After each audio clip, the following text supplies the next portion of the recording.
बिहार में तो कई नई पार्टियां आ गई हैं इस चुनाव में, लेकिन एक ही पार्टी है जो सबके निशाने पर है, वो जनसुराज है। अभी बिहार में बदलाव रैली कर रहे हैं प्रशांत किशोर, आप बदलाव रैली कर रहे हैं बिहार में घूम घूम कर हर जिले में, क्या रिस्पांस मिल रहा है? नहीं, भीड़ तो बहुत जुट रही है। नहीं, बदलाव रैली नहीं कर रहे, ये तो जनसुराज उद्घोष सभा हो रही है। उद्घोष सभा वहाँ पे कर रहा हूँ जहाँ पर मैं पदयात्रा के दौरान पैदल चलकर नहीं पहुँच पाया। बदलाव यात्रा जो है वो 20 मई को शुरू करेंगे जेपी के गांव सिताब दियारा से, क्योंकि आज से 40 साल पहले जिस जेपी ने बिहार में संपूर्ण क्रांति और व्यवस्था परिवर्तन का नारा दिया, वो सपना वो वार क्राई आज भी कहीं ना कहीं पूरा नहीं हुआ है। इसलिए जेपी के गांव सिताब दियारा से, छपरा से 20 मई से मैं बदलाव यात्रा पर निकलूंगा और 120 दिन में घर वापस आए बगैर पूरा बिहार 240 विधानसभा हम लोग पूरा करेंगे और जाकर लोगों को बताएंगे कि अब जेपी का ये जो सपना था व्यवस्था परिवर्तन के लिए, उसके लिए वोट दीजिए, अपने बच्चों के शिक्षा रोजगार के लिए वोट दीजिए।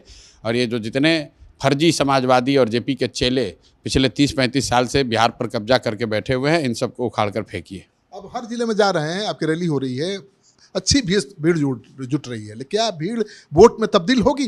Shyam steel flexi strong TMT बार, ये स्ट्रॉन्ग के साथ फ्लेक्सिबल भी है। आपदा मुसीबत कोई भी आए, ये घर को अटूट बनाए। जब टीएमटी फ्लेक्सी स्ट्रॉन्ग, तो घर रहे हमेशा के लिए स्ट्रॉन्ग। ये भीड़ जो है या जो लोग आ रहे हैं, भीड़ मेरे लिए महत्व का विषय नहीं है। ये तो पत्रकारों का या जो राजनीतिक आकलन करने वाले लोग हैं वो बता रहे हैं कि भीड़ आ रही है, लोग आ रहे हैं, वो एक विषय है।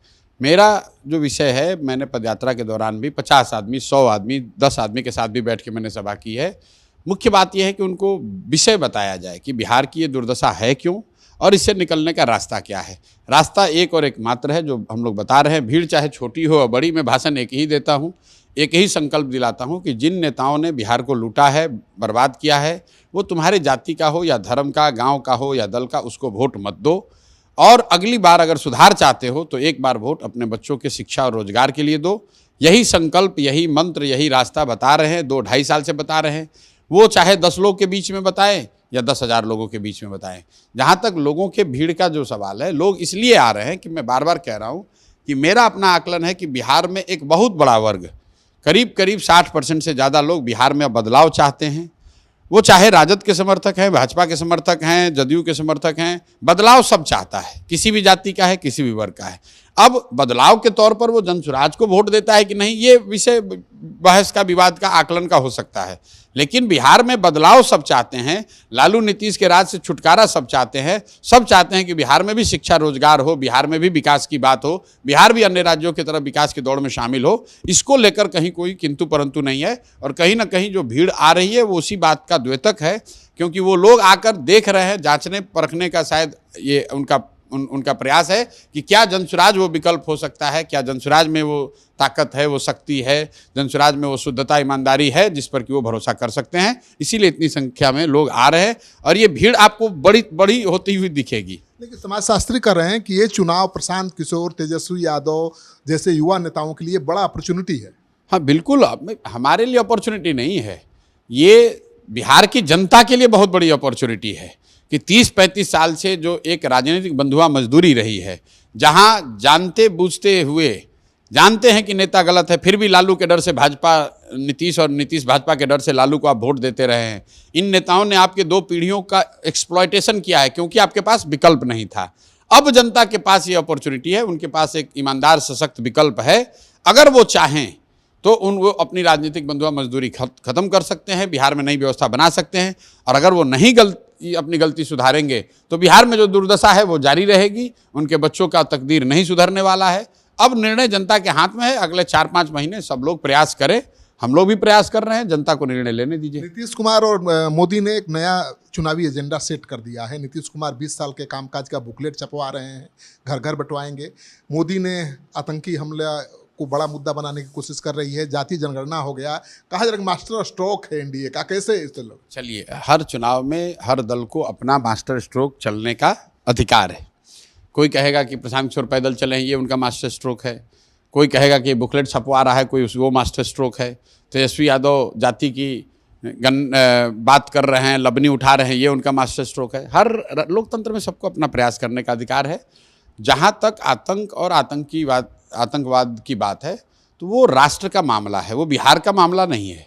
और देश में संविधान के जरिए एक व्यवस्था बनी हुई है, विदेश नीति, राष्ट्रीय सुरक्षा जैसे जो मामले हैं, ये केंद्र सरकार का मामला है।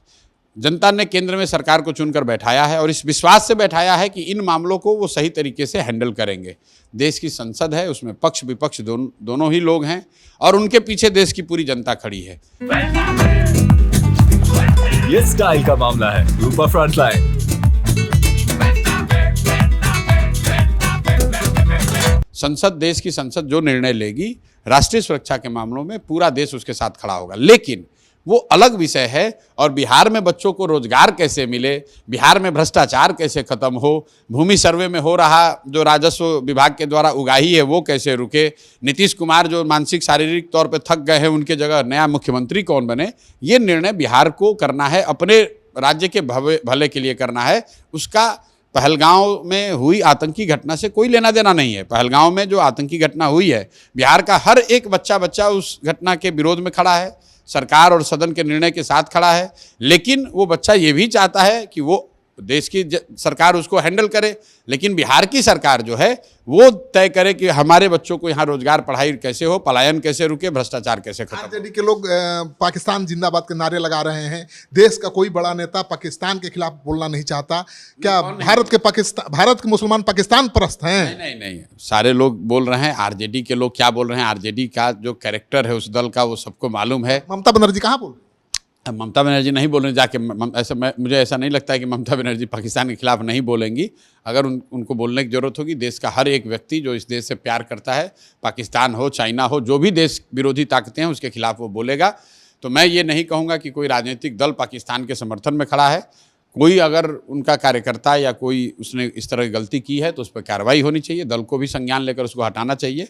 और इस तरह के उच्छृंखल लोग हर जगह होते हैं, लेकिन इस देश में रहने वाले लोग, इस देश के संविधान में, इस देश की व्यवस्था में यकीन करने वाले लोग, इस देश की मिट्टी से प्यार करने वाले लोग कभी भी किसी भी देश के दुश्मन या देश के बारे में बुरा सोचने वालों के साथ उनका सरोकार नहीं हो सकता है। और पाकिस्तान के बारे में देश में यहाँ पर लोग क्रिकेट में पाकिस्तान का समर्थन नहीं करते हैं, पाकिस्तान के बारे में अच्छा कौन बोलेगा? कोई नहीं बोलेगा।